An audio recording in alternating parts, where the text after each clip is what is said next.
Epsilon টিমের পক্ষ থেকে আমি মোহাম্মদ রাফিউল ইসলাম রোমান, রসায়ন বিভাগ, রাজশাহী বিশ্ববিদ্যালয়, তৃতীয় বর্ষ। আজকে আমরা ক্যাটাগরি 1 কেমিস্ট্রি কোয়েশ্চেনের সলিউশন সম্পর্কে আলোচনা করব। তো আমরা সলিউশনের দিকে অগ্রসর হই। First slide.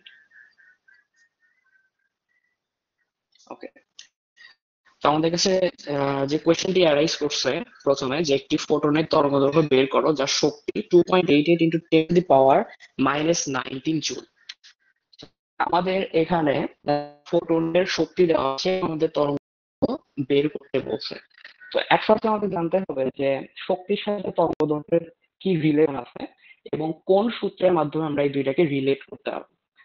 তো আমরা অবশ্যই জানি যে ম্যাক্স প্ল্যাঙ্ক এর সূত্রানুযায়ী শক্তি এবং কম্পাঙ্ক একের সাথে রিলেটেড। সো আমরা সূত্র জানি যে E is equals to h new, যেখানে E হচ্ছে শক্তি, h হচ্ছে কনস্ট্যান্ট যার মান হচ্ছে 6.63 into 10 to the power -34 joule second, এবং নিউ হচ্ছে এখানে ফ্রিকোয়েন্সি বা কম্পাঙ্ক। এই নিউ কে আমরা আবার ভাঙতে পারি এবং নিউ কে আমরা লিখতে পারি nu is equals to c divide by lambda, যেখানে সি হচ্ছে আমাদের দ্য স্পিড অফ লাইট, আলোর বেগ, এবং ল্যামডা হচ্ছে আমাদের তরঙ্গ দৈর্ঘ্য। সো আমরা যদি শক্তির সাথে তরঙ্গ দৈর্ঘ্যকে রিলেট করতে চাই, তাহলে আমরা বলতে পারবো ই ইজ ইকুয়ালস টু এই সি ডিভাইড বাই ল্যামডা, যেখানে এই সি ডিভাইড বাই ল্যামডাটা আসছে কম্পাঙ্ককে ভাঙার ফলে, অর্থাৎ কম্পাঙ্ক ইকুয়ালস টু আমরা সি বাই ল্যামডা লিখে আমরা ই ইজ ইকুয়ালস টু এই সি ডিভাইড বাই ল্যামডা, এই ইকুয়েশনটা আমরা পেয়েছি। তো আমাদের এখানে ই ইজ ইকুয়ালস টু এই সি ডিভাইড বাই ল্যামডাতে ল্যামডাটা আমাদের বের করতে হবে। এইচ এর ভ্যালু আমরা জানি, এটা আমাদের নোন ভ্যালু, এবং সি এর ভ্যালুটা আমরা জানি, আলোর বেগ 3 into 10 to the power 8 metre per second. তো আমরা যদি ভ্যালুগুলা পুট করি সূত্রে এবং আমরা যদি পক্ষান্তর করার মাধ্যমে ল্যামডার মানটা বের করি, তাহলে আমরা যে এককে তরঙ্গ দৈর্ঘ্যের মানটা পাবো সেটা পাবো আমরা মিটারে। বাট আমাদের অপশন অ্যানালাইসিস করলে আমরা দেখতে পাচ্ছি যে আমাদের অপশনে মিটার অপশনটা কিন্তু নেই, আমাদের অপশনে আছে পিকোমিটারে। সো আমাদের মিটার থেকে পিকোমিটারে যাওয়ার কনভার্সনটা একটু শিখতে হবে। সো আমরা জানি 1 metre is equal to 10 to the power 12 picometre. So আমরা যে রেজাল্টটা আমরা পাবো সেইটাকে যদি আমরা 10 টু দি পাওয়ার 12 দিয়ে গুণ করি, তাহলে অবভিয়াসলি আমাদের রেজাল্টটা পিকোমিটারে চলে আসবে।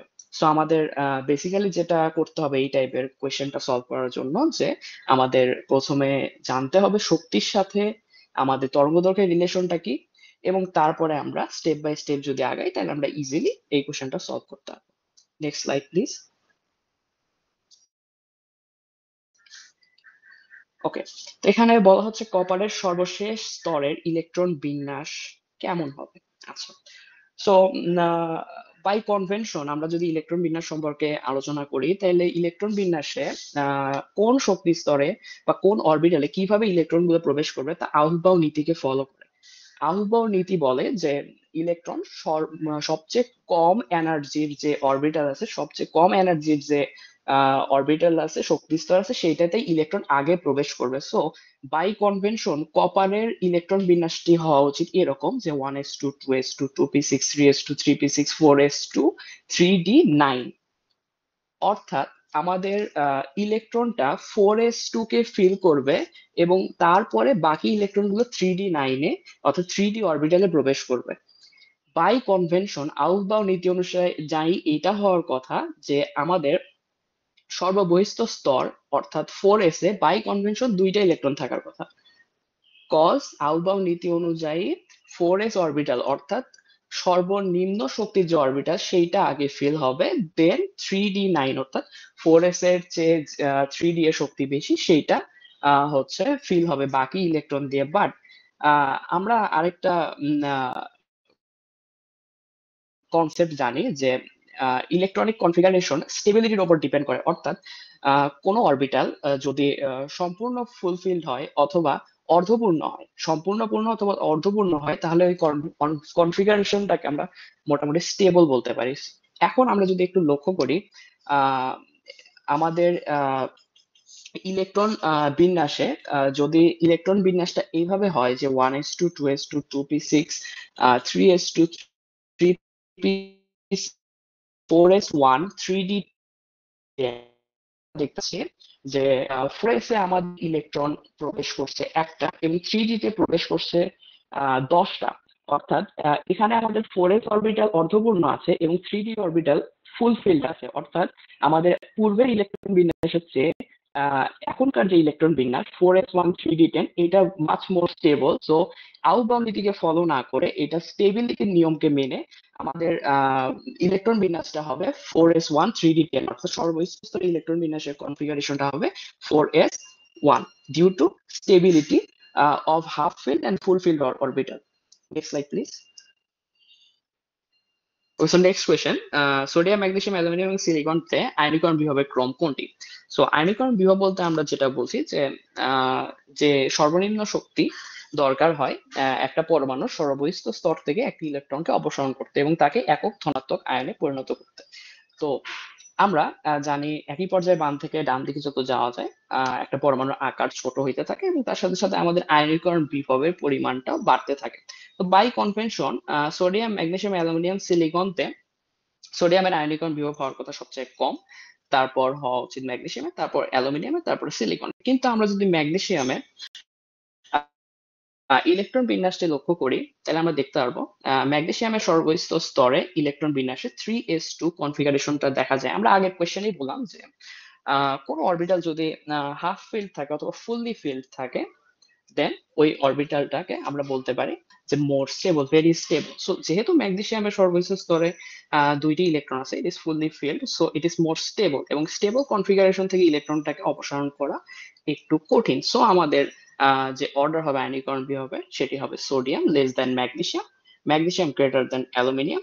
কিন্তু বাই কনভেনশন হওয়া উচিত ম্যাগনেসিয়ামেরটা অ্যালুমিনিয়ামের চেয়ে কম। এখানে একটু ব্যতিক্রম, ম্যাগনেসিয়ামেরটা অ্যালুমিনিয়ামের চেয়ে বেশি এবং অ্যালুমিনিয়ামটা অবভিয়াসলি সিলিকনের চেয়ে কম, কজ সিলিকন যেহেতু একই পর্যায়ে ডান দিকে আছে সো ওর আকারটা অবভিয়াসলি অ্যালুমিনিয়ামের চেয়ে ছোট, আয়নীকরণ পটেনশিয়ালটা বেশি। সো আমাদের ক্রমটা দাঁড়াচ্ছে sodium less than magnesium, magnesium greater than aluminium, aluminium less than silicon.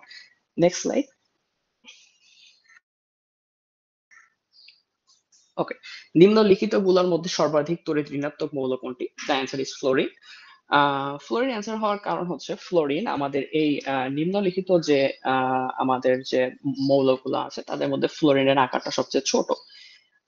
যেহেতু ফ্লোরিনের আকারটা সবচেয়ে ছোট, they are more capable of attracting the bond pair electron, অর্থাৎ বন্ড পেয়ার ইলেকট্রনকে আকর্ষণ করার ক্ষমতা ফ্লোরিনের নিচের মৌলগুলোর মধ্যে সবচেয়ে বেশি।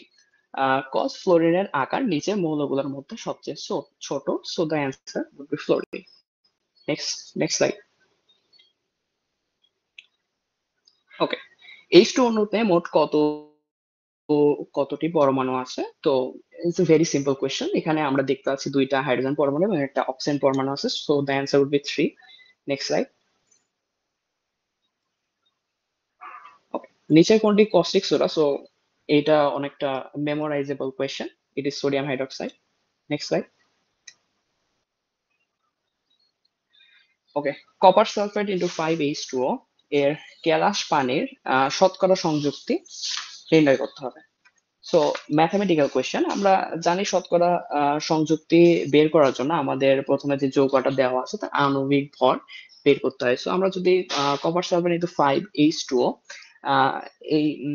এই যৌগের যদি আমরা আণবিক ভর বের করি তাহলে আমরা যেটা পাবো সেটা হচ্ছে কপার এর আণবিক ভর 63.5, অক্সিজেনের আণবিক ভর 16, যেহেতু 4টি অক্সিজেন পরমাণু আছে তো 4 × 16, সালফারের আণবিক ভর হচ্ছে 32। সো আমরা এগুলোকে পর্যায়ে যোগ করব, অর্থাৎ 63.5 প্লাস 32 প্লাস 4 × 16 প্লাস আমরা দেখতেছি 5টা পানির অণু আছে, সো 5 ইন্টু ভিতরে আমরা দেখতে পাচ্ছি দুইটা হাইড্রোজেন পরমাণু একটা অক্সিজেন পরমাণু আছে, সো দুইটা হাইড্রোজেন পরমাণুর জন্য 2 × 1 প্লাস অক্সিজেন পরমাণুর জন্য প্লাস 16। আমরা যদি পুরো ব্যাপারটাকে ক্যালকুলেট করি তাহলে আমরা পাবো 249.5।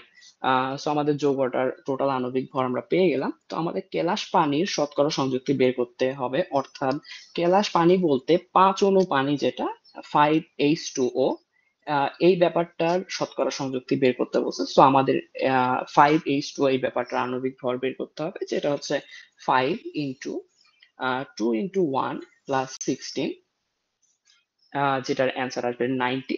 সো শতকরা সংযুক্তি বের করার জন্য আমাদের এই কেলাস পানির আণবিক ভরকে আমাদের টোটাল যৌগের আণবিক ভর দিয়ে ভাগ করে 100 দিয়ে গুণ করতে হবে। So the answer would be 36.07%। Next slide. একটি গ্যাস পাত্রে প্রমাণ অবস্থায় 11.2 লিটার অক্সিজেন আছে, এতে 12 গ্রাম কার্বন যোগ করলে কত গ্রাম কার্বন ডাই অক্সাইড উৎপন্ন হবে? So this is the question.